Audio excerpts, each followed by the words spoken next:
It's wonderful to be here. Thanks for having the show here. It's been going for 12, 15 years. It's the 29th event we've done over all the years. The first one's at Bournemouth. So we've got about a best part of 100 customers plus 500 indoors and stuff. Yeah. So it's really just a platform to show off what people are building around the country, what they're getting up to in their sheds, like you, really. Going back in history, you get Milbourn building his four-cylinder racing bikes, the Geeson brothers building world championship winning in their shed, you know. And what goes on in sheds is amazing. And amazing, absolutely. So what we also try to do at Kickback is to always been about bringing youngsters into the motor. And one of the best ways is how maybe you and I started was, is tinkering with the bike. So you get a moped when you're 16, start tinkering with it and all that. So trying to get youngsters into motorcycling by doing customization, getting them inspired and motivated and stuff like that.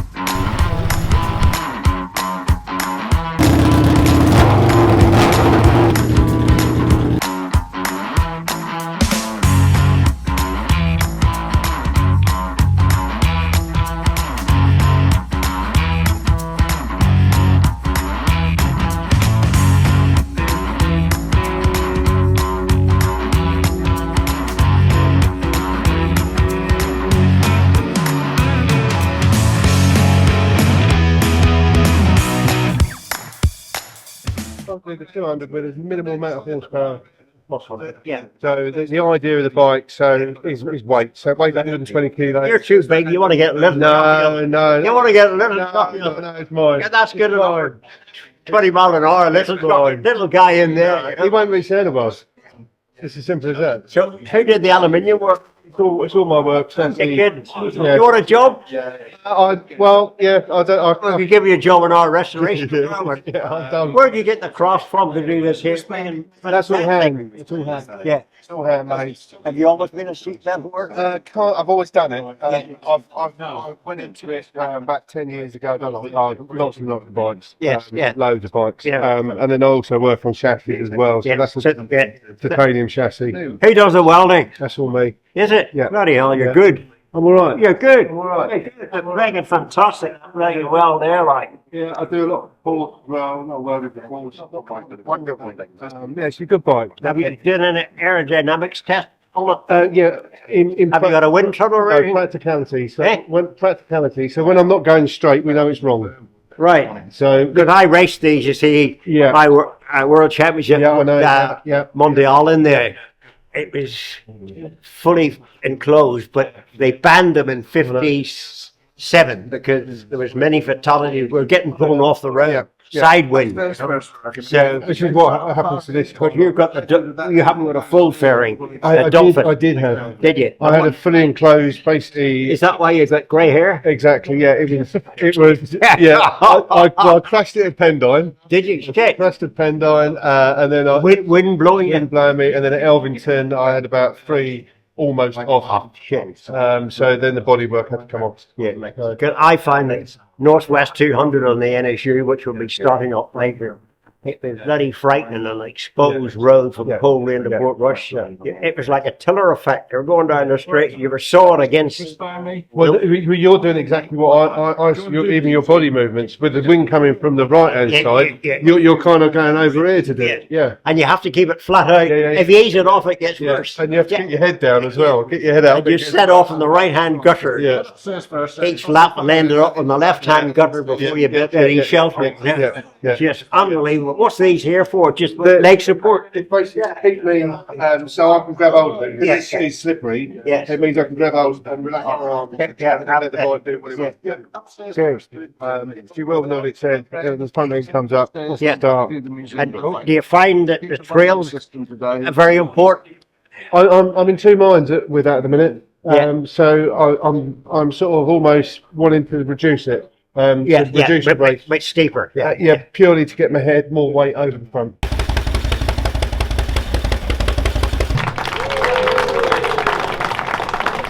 Welcome everyone. And the sun's coming out, and Alan's arrived. So what more do you lot want? How many records have you put in there? Just one. Well, tell everybody what it was. It's the world record for 2-up riding, 183.5 mile an hour on my touch. What was the girl like at the back? It's Henry Colley, he's 15 stone. Wasn't Tracy then?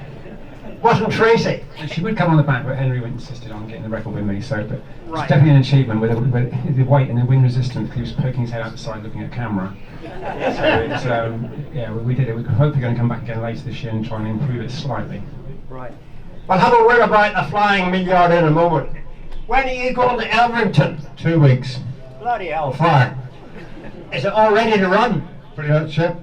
We'll find out in a minute when you fire it up. I know, I hope so. There's a crowd here. Can all you lot cross your fingers? So, what preparations are you making? How have you established the gear ratio and the carburation and stuff? It's fuel injected, so gear ratio we're going to go low. I think we've geared to, high, geared to about 186. So I'll hit the limiter on that and then change the gearing and go up in stages. Right. How difficult is it to change the gearing? Just rear sprocket. Just rear sprocket, right.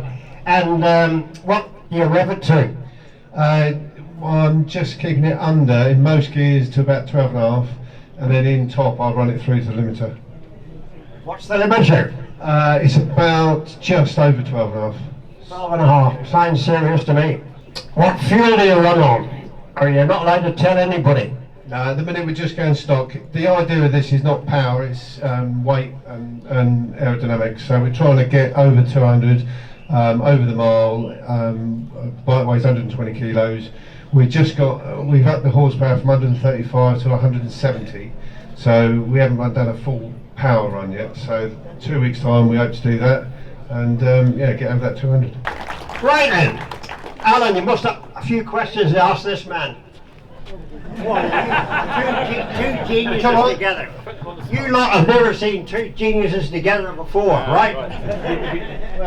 You've ridden at Elverington. You've ridden at Elverington. Many times, yeah. It's an amazing place, isn't it? It is, yeah. Apart from the wind. 2.5 miles to the end, but it feels like it's here when you're going fast. Yeah, Elverington's great, but there is a few windy spots down there. You know, it's a great track. It's worth going. Any bike, you can go there with any bike, not just a race bike.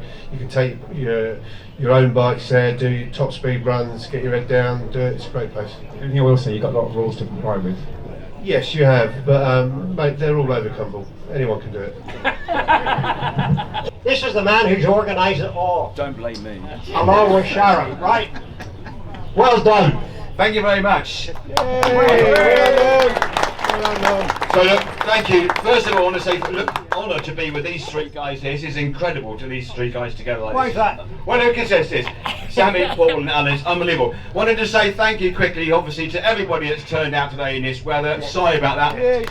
It's the 29th Kickback, and they're always indoors. This is the first one I've ever done outdoors, and what an idiot, but never mind. Will you do it again? Oh yeah, so will you have us back here next September? Of course. So I want to say thanks to Sharon and to Paul, of course, for helping with the show, and Kate and everybody else that's been involved. Thanks for all of you for visiting, and all the show bike builders that have come in vans, and some of you have ridden today and you've gone through all sorts of weather. Some guys come down on his chopper from Scotland, somebody's come on his bike from Cornwall and all sorts. And we've got Axel's come away from Germany with his stand over there. So thanks to all the traders and all the sponsors and everyone that's made this happen. A few words on the Millyard, right, before we fire the bikes up. So, where did you get the barrels and pistons from on the crankcases? The barrels and pistons came from James Hugh, the National Motorcycle Museum. They were left to him in a will. Yeah, get away. I thought it was a American Whitby. They're actually from a Pratt & Whitney Wasp from 1948. It would have been fit to a DC2 or DC3 Dakota. So basically I had to make the crankcases, the crankshaft, all the cams, everything, the carburetors, most of the bike, to fit around the cylinders. Being 5,000cc, it shakes a bit. It doesn't really vibrate, it shakes.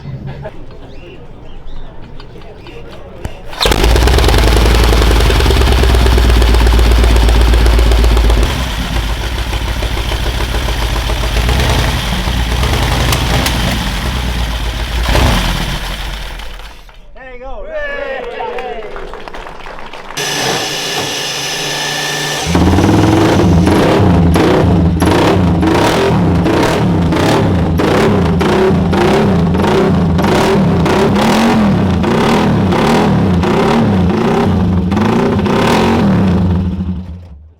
The full dustpan fairing was quite good in the wet. One of the TTs, it sheeted down all day. In those days, the weather didn't stop us racing. It just fired you out and off you went. But really, once you were in the office, it was quite dry, really. You've got the rev counter up here, about 8.5. I remember dropping down to the Craig, it was showing about 9, but I never told anybody, you know. So, there we go.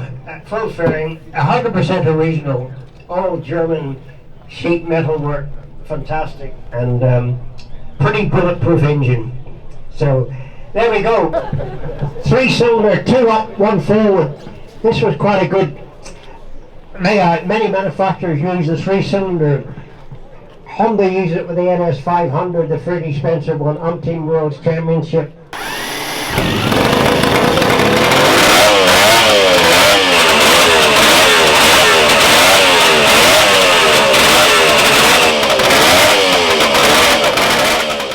Anyway, where's this man here? Right, come on in, get it cracked up. Have you got the roller? Oh, it's electric start, he's cheating. The bike is quite quiet because we have to have noise regulations at Elvington. I think it is. Is that why you stopped me racing the Gilera there? That's right, yeah. Right, well, you off? Right. Okay, so. Are we in gear? No, just should that. be. Ignition on, green button, hold on there. Right, here we go. Green button. Yeah. Off. Hold on. You need a flood No, of gear. you've put it in gear, Sammy, hold on. Move your leg. Gear? Yeah, move your leg. What do you want to put it in gear for? No. Ready? I think so, go on. What do you And do? again.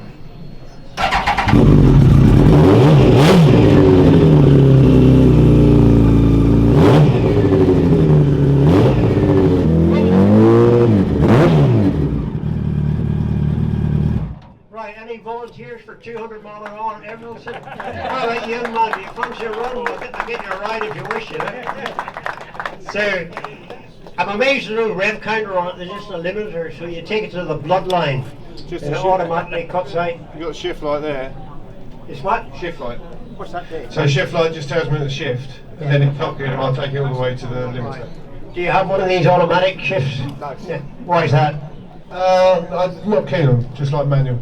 Right. Like me, but we're old and out of fashion, you know.